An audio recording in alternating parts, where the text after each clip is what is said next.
Right now, the Pentagon is working with Taiwan's military to develop technology that could fight off any attacks. As intelligence officials report, China's military is actively preparing for a potential attack. Assistant Defense Secretary for Indo-Pacific Security Affairs, Ely Ratner, testified before Congress last week. When he was asked about a possible timeline, he said, quote, "The China challenge is a today problem, a tomorrow problem, a 2027 problem, a 2030 problem, a 2040 problem, and beyond. I don't think there is a date we ought to pick on the calendar." Joining us now, China expert and author of The Great U.S.-China Tech War, Gordon Chang. Gordon, good morning. Welcome back to the National Desk. First, as we know, Taiwan remains a beacon of democracy and vital to the U.S. and our allies in the Pacific, Western Pacific. Now, we have the Department of Defense trying to prepare Taiwan for an attack when many lawmakers wonder why we're not sending a stronger message to Beijing to prevent one. What are you hearing, and what do you make of what's happening right now? The problem right now is that Beijing does not believe the Biden administration. You know, we had President Biden at the town hall on October 21st say, look, we will defend Taiwan.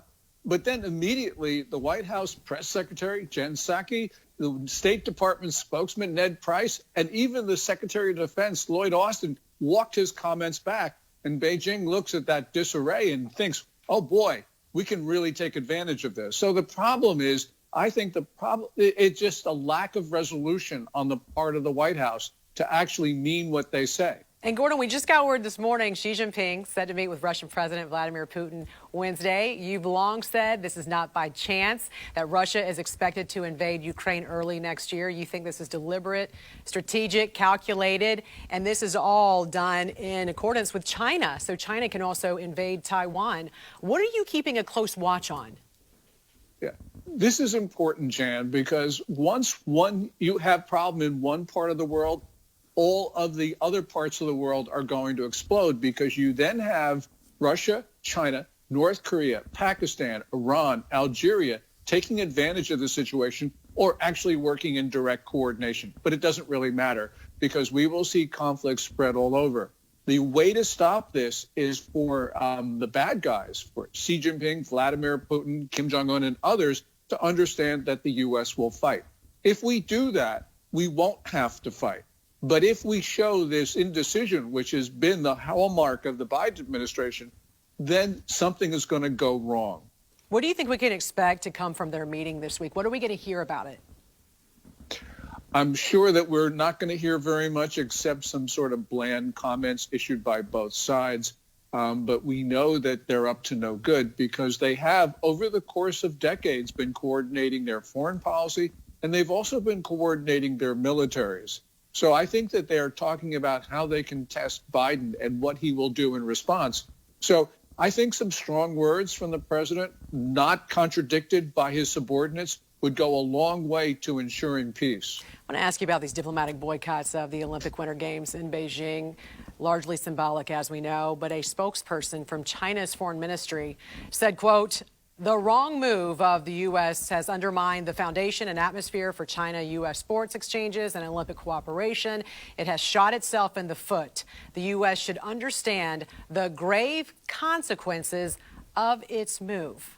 Gordon, what grave consequences should we be prepared for? Are our U.S. athletes safe there?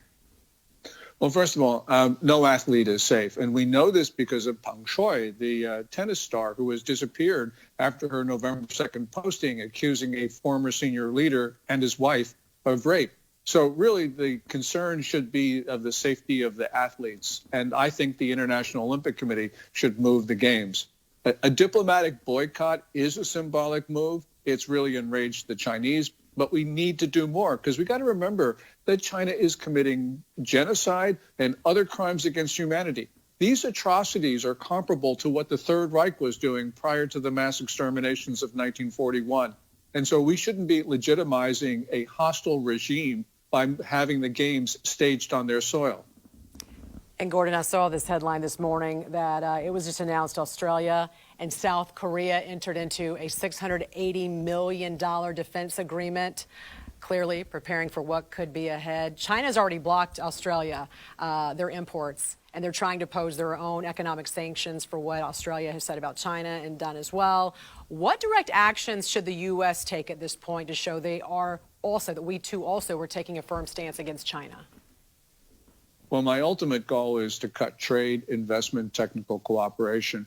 And I know that sounds drastic, but we've also got to look at the situation, and that is that China is using the proceeds of this commerce to basically kill Americans. They are configuring their military to fight the U.S. We know that they deliberately released the disease once it infected China. They lied about contagiousness. They pressured countries not to impose travel restrictions and quarantines. That's about 794,000 Americans that have been killed by a deliberate act.